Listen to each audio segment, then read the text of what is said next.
Hey guys, today we're diving into that strange, frustrating feeling. You've done nothing all day, but somehow you're still exhausted.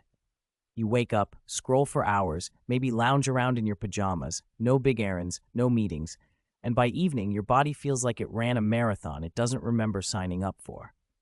Your brain's foggy, limbs heavy, and you wonder, how did nothing wear you out? So before we go deeper into today's topic, take a moment to like the video and subscribe, but only if you genuinely enjoy what I do here. You drag yourself from the couch, shuffle to the fridge, and feel like gravity's been set to extra. What's happening isn't laziness, it's overload in disguise. Just because you didn't physically exert yourself doesn't mean your body and brain didn't burn through energy. Mental effort, even when unconscious, is incredibly taxing, especially the kind you don't notice, like low-level anxiety, decision fatigue, or even the cognitive load of boredom. Imagine your brain like a computer with a dozen tabs open. Some you know about. Maybe you're mildly worried about money. Maybe you're waiting on a text. Maybe there's just a vague sense of guilt for not being productive. But behind the scenes, other tabs auto-load. Background thoughts about the news, comparison loops from social media, body image worries after you saw that influencer's gym selfie. Each thought takes up memory, CPU, energy. Psychologically, this mental strain often stems from something called cognitive dissonance, that uncomfortable tension when your actions and your values don't align. Say you plan to clean, to work out, to start a side hustle, but you didn't. And even if you're being kind to yourself on the surface, a deeper part of your mind keeps whispering, "This isn't right." That internal conflict, subtle as it is, takes a toll. You're not just lying still, you're wrestling silently with disappointment, guilt, and self-judgment. No wonder you're tired. Here's an easy way to picture it. Think of your brain like a phone. If you leave apps running in the background, even when you're not using them, your battery drains fast. Mental effort works the same way. Even when you're watching TV or lying in bed, your brain is processing inputs, making micro-decisions, toggling between urges and restraint.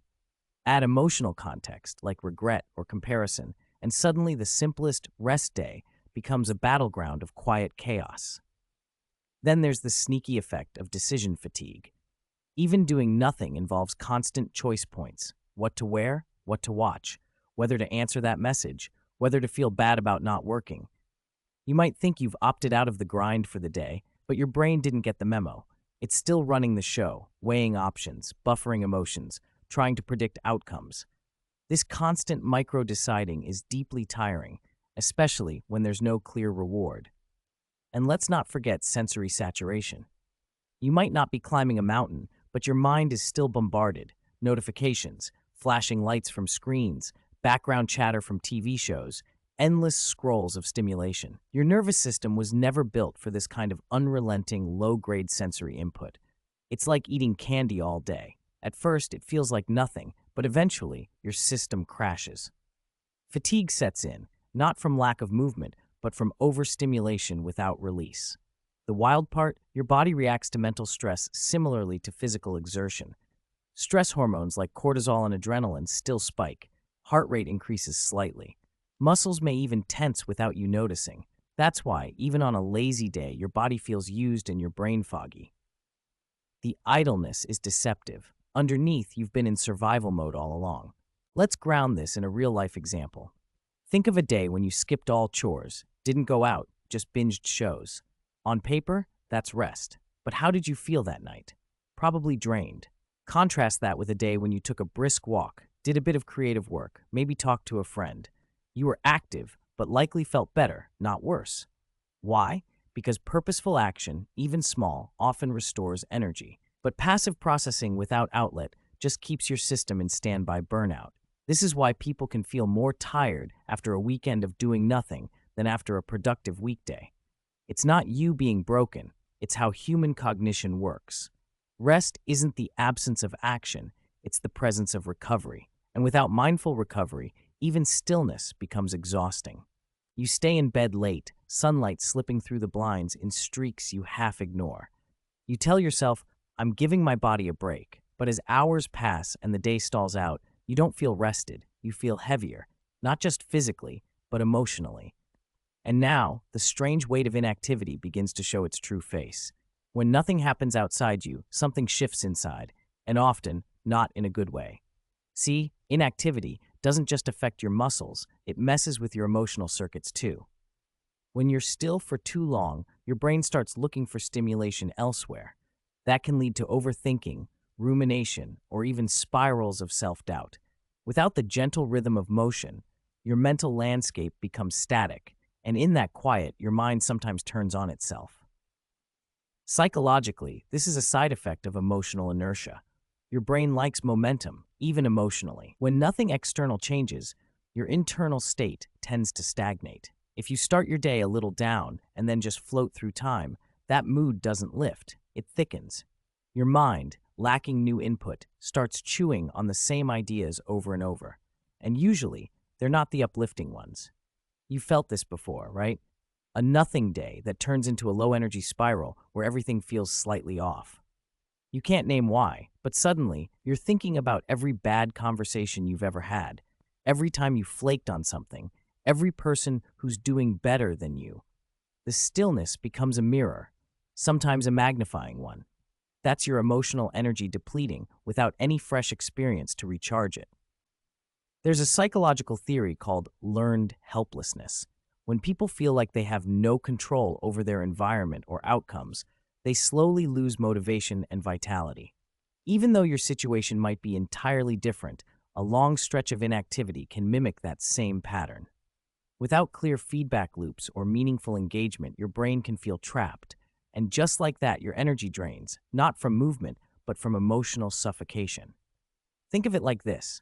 A plant needs sunlight, water, and soil to grow. Your emotional state needs stimulation, novelty, and a sense of purpose.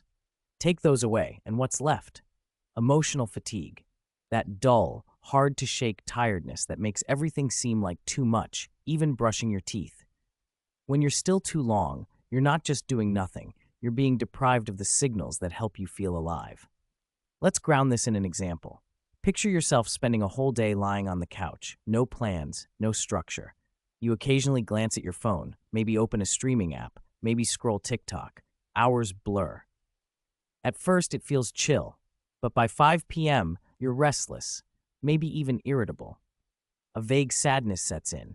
You didn't do anything, so why do you feel like crying? It's because you needed more than rest. You needed regulation. A phone screen can't regulate your mood. A fourth nap won't fix loneliness. Passive entertainment doesn't fulfill your psychological need for meaning, connection, and movement.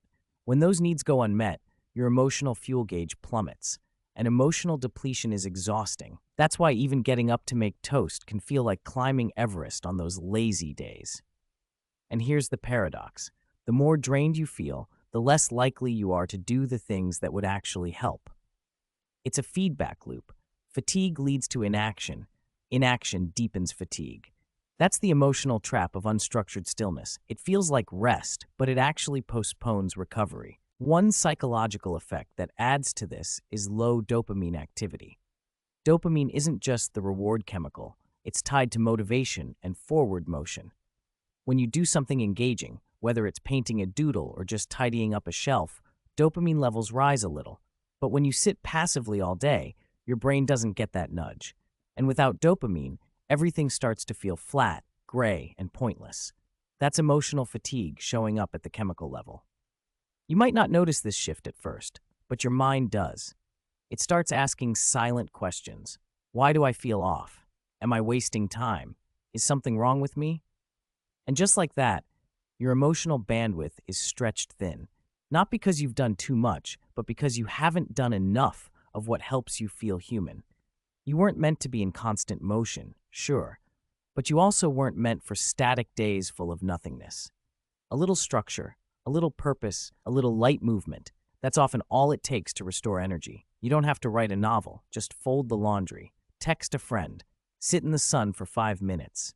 These tiny acts send signals to your brain that you're alive, that you matter, that things are okay.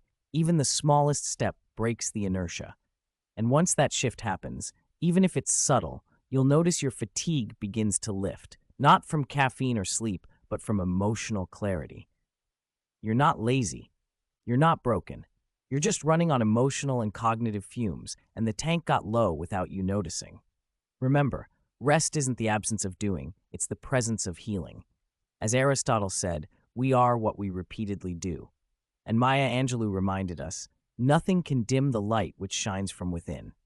So if you're feeling worn out from nothing at all, start small, reignite the light, one tiny, intentional spark at a time.